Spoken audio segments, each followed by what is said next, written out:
My mother groomed me from birth to marry a 45-year-old man who already had 2 teenage wives. But when they tried to force the wedding, I snapped and burned their twisted plans to the ground. Literally. In my childhood home, female relatives were always married off to much older men the moment they began to mature. It didn't matter if you were barely a teenager. The instant your body changed, you were considered ready for a husband who could have been your grandfather. I grew up believing this was simply the way things were until I turned 11. That's when I saw my cousin Rachel paired with a 45-year-old businessman, just days after her physical development began. His 2 previous wives had passed away before their 20th birthdays. That evening I consciously began to eat less. Not because I thought I was overweight, nor because I disliked food, but because I noticed the most undernourished girls in our community were the last to start maturing. I realized this was my sole path to escape. The other girls nicknamed me stick figure, but I didn't mind. Other girls my age were already betrothed to men with children older than us. However, that didn't stop them from preparing me for a wife's role. Every Saturday, from midnight until 9 in the morning, I had to serve food to the men in our family for hours without making a sound. And of course, if I met their gaze or created any noise while serving, I would receive 10 strikes with a leather strap. They made me handle hot pans without gloves to strengthen my hands for cooking tasks. And each night, my mother applied bleaching lotion all over my face so I could be considered attractive. Apart from my secret fasting, I was the ideal daughter. I played the part without resistance and always spoke about how happy I would be to have a baby someday. But when I was 14 and my body still hadn't changed, I discovered something that completely altered my perception. For context, we were in America the entire time. My mother had simply led us to believe all of this was normal, and that any girl who didn't conform would end up alone, worthless, and unattractive. Then one teacher kept me after class because I had accidentally worn a loose shirt to school, and she noticed how thin I was. When she stepped out to use the restroom, she had left her desk drawer open. Inside were books about marriage laws, papers titled Your Rights as a Minor, and When Tradition Becomes Illegal. As I read, my jaw dropped. It was the first time I learned that marrying before 18 was against the law. No traditional excuses, no parental permission allowed. I took the smallest paper, tucking it into my pants. Over the next few weeks, when my family thought I was asleep, I devoured every word. Phone numbers for child services, locations of safe houses, the exact phrases that would prompt someone to report. I discovered that teachers, counselors, and nurses were legally obligated to inform the proper authorities. So I started a homemaking club in my uncle's garage. 6 younger cousins who hadn't begun to mature yet, all terrified of what lay ahead, gathered there. I showed them what I had found out, which teachers were mandated reporters, how to utter the words that would make them call for help. We practiced quietly. They're making me get married. I'm only 13. Please help me. At 15, my body betrayed me. The change occurred during breakfast preparation. I began menstruating, and it started to show through my light dress. My mother's joyous scream brought every woman in the house running. They were all beaming, embraced my face, told me I was blessed. By dinner, my father had already chosen my husband, Gabriel, a factory owner who had lost 2 wives before they reached 23. Heart problems, the papers said. The women quietly whispered it was from having too many babies too young. 2 days later, my cousin Emma, a girl from the garage group, also started bleeding. Within hours, she was matched to a 53-year-old with a history of wives and 9 children older than her. I watched the hope drain from her face as they discussed her value as if she were an animal. That night I gave her my notes. Every safe house number, every legal detail, every escape route I'd learned. Tomorrow, I told her softly, tell the biology teacher. Say the exact words I showed you. Her hands trembled as she took it. What about you? My wedding isn't for 2 weeks. I'll find a way, I said, my voice faltering. But I was mistaken. Because that night someone knocked on our door. It was child services. My father's expression shifted from confused to enraged as they inquired about Emma, about child brides, about forced marriages. They needed to speak to all girls in the family under 18. The moment they left, the family closed in like predators. In their minds, someone had been filling the girls' pure minds with American lies and bad ideas. They ransacked the house, searching for the traitor. My notebook, hidden in the garage with phone numbers and laws scrawled everywhere, was found within an hour. My father set it on fire in front of everyone, calling me sick, ruined, and my favorite, a disease that needed to be removed. The wedding is tomorrow, he roared, before she ruins anyone else. Morning arrived too quickly. In an hour, they would come to dress me in red and gold clothes, to hand me over to a man who had already called 2 girls. Full story on channel link below. I could hear footsteps approaching my room at exactly 5 a.m. My hands shook as I frantically dialed the child services number Emma had used into my phone. My aunts were already knocking on the door, their voices sweet but urgent. Through the thin wood, my mother's voice cut through like ice. She said something about American laws while I deleted every text and screenshot on my phone, my fingers moving faster than ever. In the background, I heard my father on his phone directing Gabriel about changing the ceremony location. The door handle rattled. I scrambled to the bathroom window, pushing it open as quietly as possible. My nightgown caught on the frame as I climbed through, tearing slightly, but as my bare feet touched the cold garden dirt, I froze. Aunt Sarah stood there in the pre-dawn darkness, arms crossed, having anticipated exactly where I'd go. Behind her, Uncle Marcus blocked the garden gate. The same uncle who used to sneak me extra bread when Mother wasn't looking. His face looked pained but resolute. He spoke softly about having daughters of his own, about how this needed to conclude with me. The words felt like a blow. I made a decision. Then instead of trying to physically fight past them, I filled my lungs and screamed as loud as I could about being forced to marry. The words echoed across the quiet neighborhood. I saw curtains twitch in 3 different houses, but no one came out. No one ever came out. Father appeared with zip ties in his hand. He bound my wrists while Mother made phone calls to the neighbors, her voice syrupy sweet as she explained I was having a mental health episode. She thanked them for understanding our family's private medical matter. Each word made my stomach turn. They dragged me back inside, my bare feet scraping against the concrete. My phone buzzed with the Child Protective Services response just as Emma texted that they'd taken her back. On the stairs, my youngest cousin Miriam mouthed 2 simple words that broke my heart. I tried to comfort Miriam with my eyes, but Father noticed. His face darkened as he realized the other girls were involved. He barked orders for all girls under 16 to be locked in the basement for purification. The time frame he mentioned made my blood run cold. The ceremony was in 3 hours, not tonight as I thought. Gabriel arrived early, marriage documents already in his hands. The witnesses had already signed. Everything had been planned for this morning all along, regardless of yesterday's CPS visit. He looked at me like I was already his possession. The house phone rang. Miss Chin's voice asking why Emma wasn't at school. Mother lied smoothly about a family vacation, while Father yanked the phone cord from the wall, the plastic cracking as it broke. In the chaos, my eyes caught something on the family computer. My deleted screenshots were there, auto-uploaded to cloud storage. The timestamp showed 4:47 a.m., before anyone had even knocked on my door.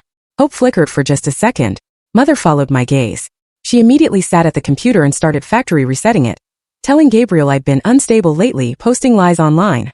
The progress bar moved too quickly, erasing evidence with each passing second. Gabriel's mother arrived with a dress bag, but immediately began arguing with Mother about the ceremony location. She wanted it at their house for safety from interference. While they bickered, I studied her face. Recognition hit me like cold water. She was in old photos with Rachel's mother-in-law. Sisters. The same wedding photographer's logo visible in both sets of pictures. Father moved through the house, collecting cell phones from every family member. But I caught a glimpse of Miriam slipping an old iPod Touch into the basement air vent before he could find it. Smart girl. My aunts had split up to make phone calls. I could hear them warning my friends' parents about my mental breakdown and false accusations. Each call was another door closing, another escape route blocked. Gabriel pulled out papers from his briefcase, a betrothal contract with my signature, supposedly from when I was 11. My education fund listed as dowry already transferred. The date on the papers was 1 week after Rachel's wedding. I'd never seen these documents before in my life. Desperation made me reckless. I announced I was pregnant, knowing it would cause chaos but also increase danger. The lie tasted bitter on my tongue. Mother's hand connected with my face hard enough to draw blood, but then she paused, insisting on a pharmacy pregnancy test to prove the lie. A potential escape route opened up. At the pharmacy, I locked myself in the bathroom and used lipstick to write, "Help forced marriage" on the mirror. The janitor appeared within seconds, cleaning it off while avoiding eye contact. He knew. Everyone always knew. Gabriel had prepared for this too. His sister worked at the pharmacy and appeared to escort us through the back exit, avoiding every security camera. No witnesses, no evidence. Back at the house, Jade had arrived looking worried. Father met her at the door, his voice calm as he explained I was at a special treatment facility for my breakdown. I watched from the window as she reluctantly left, confusion written on her face. During the dress fitting, I used a safety pin to scratch help into my arm, drawing blood that seeped through the white fabric. The seamstress saw it happen, but pretended she didn't, her hand steady as she continued pinning the hem. Mother noticed the blood immediately. Instead of treating the wound, she wrapped white ribbon tightly around my arm, commenting that accidents happen to clumsy girls. The ribbon cut off circulation, making my fingers tingle. While everyone prepared for the ceremony, I palmed sleeping pills from the bathroom cabinet. I crushed them into my water bottle when no one was looking. If I couldn't escape, I'd make myself too drugged to complete any ceremony. It was my last card to play. Gabriel's mother held up medical files from a locked box, spreading them across the kitchen table. The papers showed his previous wives' declining health records. Each woman had stopped eating properly within months of marriage. The death certificates bore the same doctor's signature. She tapped the papers while explaining how stubborn girls always learned their place. Eventually, Mother began listing ceremony details I'd never heard before. Specific prayers, the order of vows, which relatives would hold me still if needed. Her casual tone revealed they'd done this exact ritual many times. The practiced efficiency made my skin crawl. While pretending to adjust my dress, I glanced at the family photo albums on the shelf. My hands trembled as I pulled one down. Baby photos of me had new captions underneath. Promised to Gabriel at birth. Future bride. The handwriting looked fresh, but the photos were definitely old. My 11-year-old signature on the betrothal contract matched my current handwriting too perfectly. Someone had been practicing. Miriam appeared at my elbow, offering to help with my hair. Her small fingers worked through the tangles while she whispered urgently. She'd sent messages from the iPod, but the sending icon just spun endlessly. She'd used every phrase I taught her. Her voice cracked with fear. Father set up a speaker system in the living room. A recording played. My own voice from last year, enthusiastically discussing marriage and babies. I remembered that conversation, but I was still maintaining my cover, still pretending to believe. Now they'd used my own words against me. The doorbell rang. 2 police officers stood outside asking about a runaway. Father produced paperwork immediately, forms declaring me mentally unstable, requiring treatment after the ceremony. The officers glanced at the papers, nodded, and left. Every avenue had been anticipated. My stomach turned violently. I let myself vomit directly onto Gabriel's polished shoes. He stepped back calmly, wiping them with a handkerchief. His expression showed mild amusement as he mentioned morning sickness arriving early. His dead eyes never changed. I excused myself to clean up. In the bathroom tucked behind the toilet, I found Emma's notebook. She documented everything. Dates, names, which girls had been married off over the years. The evidence was damning, but I had nowhere to hide it. Aunt Sarah cornered me as I emerged. She rolled up her sleeve, showing old scars. She tried running at my age too. They dragged her back within hours. The marriage proceeded anyway. She gripped my shoulders, insisting I stopped fighting before things got worse. I slipped back to the basement door, trying the iPod Miriam had hidden. The Wi-Fi showed messages as sent, but when I checked the router settings, everything was being intercepted.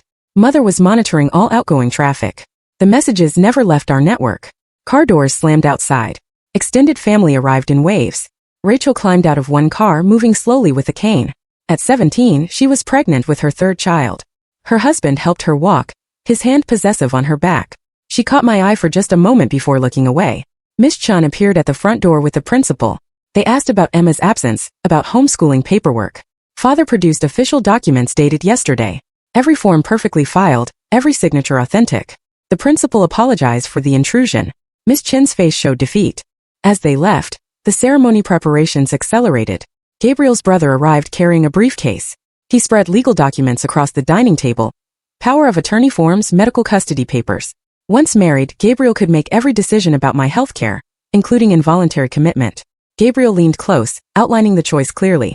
Cooperate with the ceremony and finish high school, or fight and go directly to a private psychiatric facility his family owned. The building was 3 states away. No one would find me there. I nodded slowly, appearing to accept. Then I drank deeply from my water bottle. The crushed sleeping pills had dissolved completely. The bitter taste made me gag, but I forced down every drop. Unconsciousness would stop the ceremony better than fighting. The substances hit faster than expected. My legs wobbled. Mother caught my arm, her grip iron tight. She smiled knowingly. They'd expected this too. She explained how marriages could proceed with incapacitated brides during medical emergencies. Another loophole. Another trap. Through my drug state, I heard Gabriel discussing business with his brother. They needed traditional wives for their network of family companies. Obedient women who understood their place. The family had been supplying them for years. Mother mentioned other cousins who'd reported over the years. 3 girls before Emma. Each time CPS opened a file. Each time the case closed without action. The stack of closed cases actually helped their cause, proving the allegations were always unfounded. A window shattered upstairs. Jade tumbled through my bedroom window, having climbed the trellis. She froze, seeing the scene below through the stairway railings. Her hand hovered over her phone. Call 911 or try to wake me. She had seconds to decide. She dialed emergency services, but the voice that answered was familiar. Father's cousin worked dispatch. He redirected units away from our address, claiming the situation was already resolved. Jade realized the depth of the conspiracy. She fled back through the window to find help another way. My drugged body jerked suddenly. My arm swept across the ceremony candles, knocking them over. Flames caught the tablecloth immediately. Family members scrambled for water. The smoke alarm shrieked. The ceremony ground to a halt. I crawled toward the kitchen while everyone fought the fire. The knife block leaned on the counter, my fingers closed around a blade. If I couldn't escape marriage, maybe I could make myself too damaged to be wanted. Gabriel's mother watched my pathetic crawl with satisfaction. She made no move to stop me. Her expression said she'd seen this before, probably from Gabriel's previous wives. The knife sliced through my hair in ragged chunks. Long strands fell to the floor. Mother appeared with a wig already in hand. Of course they prepared for even this. Rachel suddenly stood during the chaos. She announced she was calling 911 about the fire. Father's control slipped for the first time. He moved toward her, but she'd already dialed. Her voice was steady as she reported the emergency. Fire trucks arrived within minutes. Paramedics checked everyone for smoke inhalation. I managed to whisper for help and one leaned close. He wrote something on his clipboard but said nothing aloud.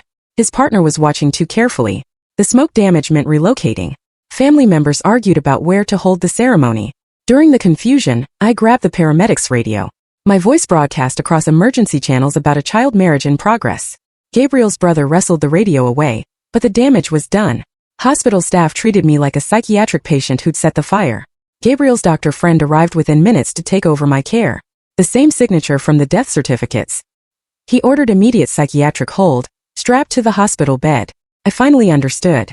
The system designed to protect me had become my prison. Every safety net had been turned into another trap. Legal loopholes twisted into chains. Gabriel leaned over my bed. His breath smelled like peppermint. He explained how his first wife had fought, too. The second learned faster. I would learn fastest of all. His previous wives hadn't come from random families. They were all from communities like ours. Girls already trained to submit.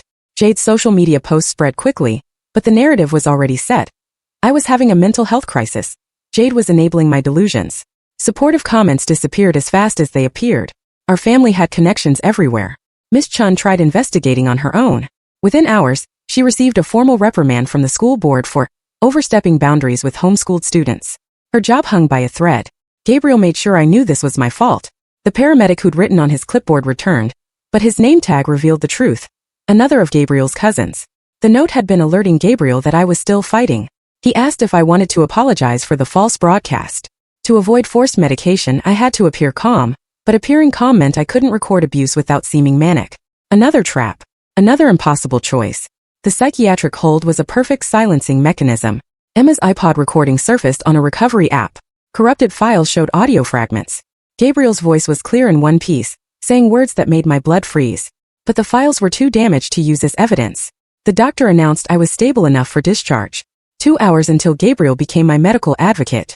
The paperwork was already signed by a judge. Everything legal, everything proper, everything wrong.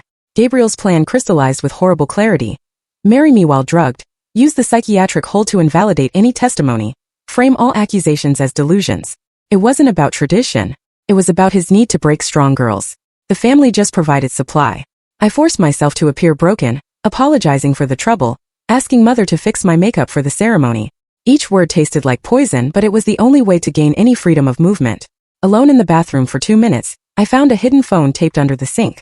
My fingers flew across the screen, texting Jade one last time. The message was simple but urgent. Everything depended on Emma's biology notebook surviving. The ceremony proceeded in Gabriel's living room. I stood robotically still, repeating vows in a flat voice. The marriage certificate was already predated to yesterday. Another lie made official. Gabriel's mother announced our departure for their countryside home. Hours from anywhere. No neighbors to hear screams. The honeymoon would begin immediately. Police cars wailed outside. My heart leaped and sank. They weren't here for me. Jade was being arrested for harassment and false reports. I watched from the window as they cuffed her. She made eye contact as they pushed her into the patrol car. Something in her expression gave me hope. In the car, my phone buzzed with a text. Rachel had sent 2 words that changed everything. She was getting her kids out. I needed to stall. Father called Gabriel furious. Several young cousins were missing from the basement. Miriam was gone. The little ones had escaped while everyone focused on me. Gabriel's jaw tightened as he listened. I doubled over, claiming severe menstrual cramps.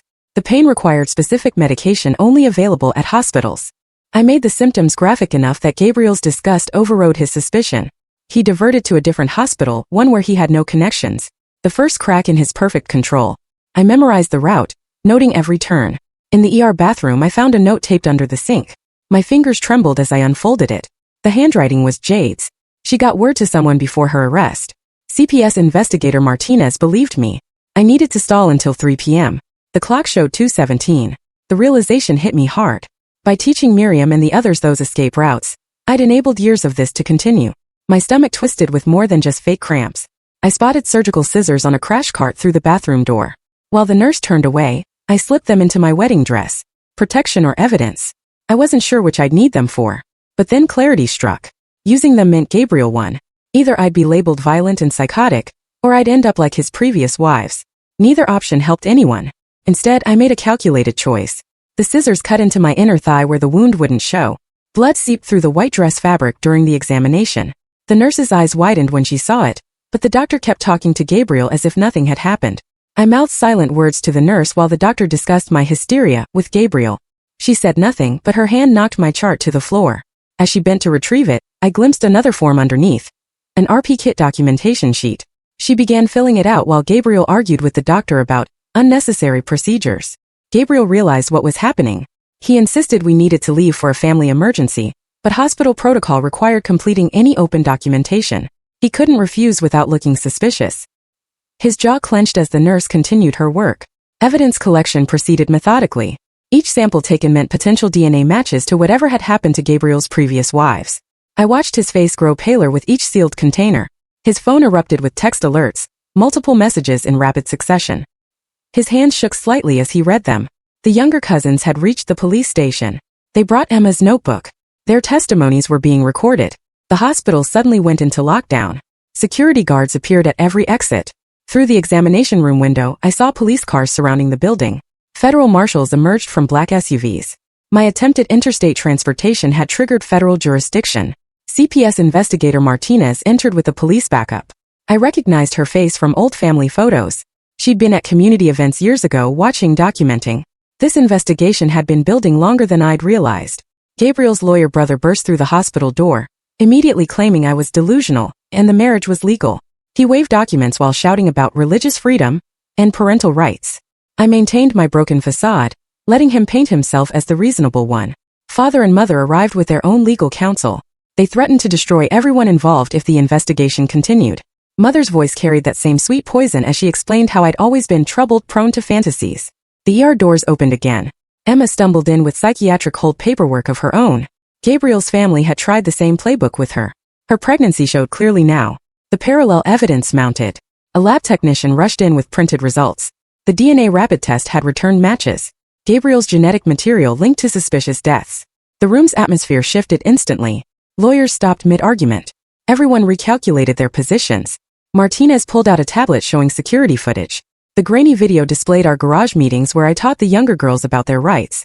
But the crucial detail appeared in the corner. Mother watching from the doorway the entire time. She'd known everything. The truth emerged through Mother's changing expression. She let it happen to identify which girls would break, which would fight.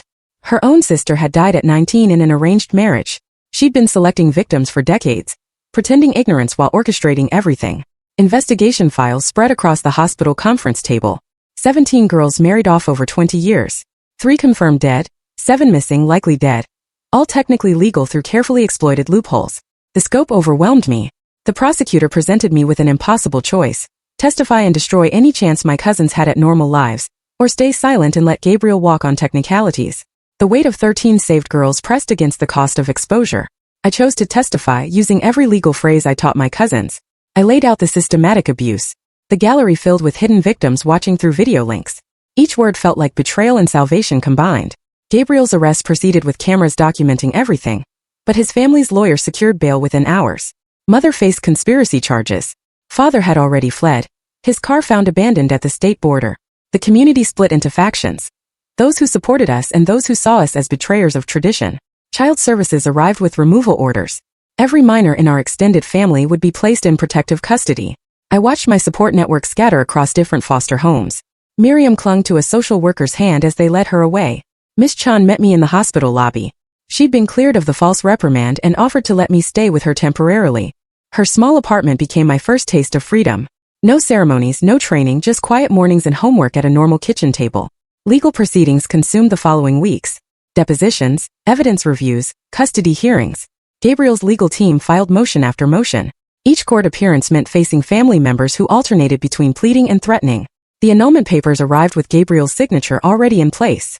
His lawyer's note suggested this was strategic. Maintaining the marriage would complicate his defense, but something in the rushed signature hinted at planning. He wasn't done. A package appeared at Miss Chen's door with no return address. Inside were photographs of Gabriel's first 2 wives at my current age. Young faces staring at the camera with the same hollow expression. A warning note tucked between them read simply that I was the only one who lived to tell their story. Emma gave birth in a foster care facility. The baby's father was never identified. She refused DNA testing that might link back to her assigned husband. She attended online classes while learning to change diapers, determined to break the cycle. Rachel cooperated with investigators from her hospital bed. Complications from her 3rd pregnancy had nearly claimed her. She provided detailed testimony about the network of families involved, the businesses that profited, the doctors who covered up deaths. The trial date approached with agonizing slowness. Gabriel's family hired experts to testify about cultural traditions and religious freedom. Our prosecutor countered with child development specialists and domestic violence experts. The legal arguments grew dense and technical. More packages arrived. Other survivors from different states sent evidence, photos, medical records. The network was broader than even our investigation had revealed. But prosecuting beyond our immediate family would require resources nobody had. Foster families reported that the younger cousins were adjusting differently. Some thrived in normal schools. Others struggled with basic social interactions after years of isolation. Miriam sent me drawings of houses with too many locks on the doors. The prosecutor warned me about the trial's reality. Gabriel's lawyers would destroy my character. Every moment of my performed compliance would be used against me.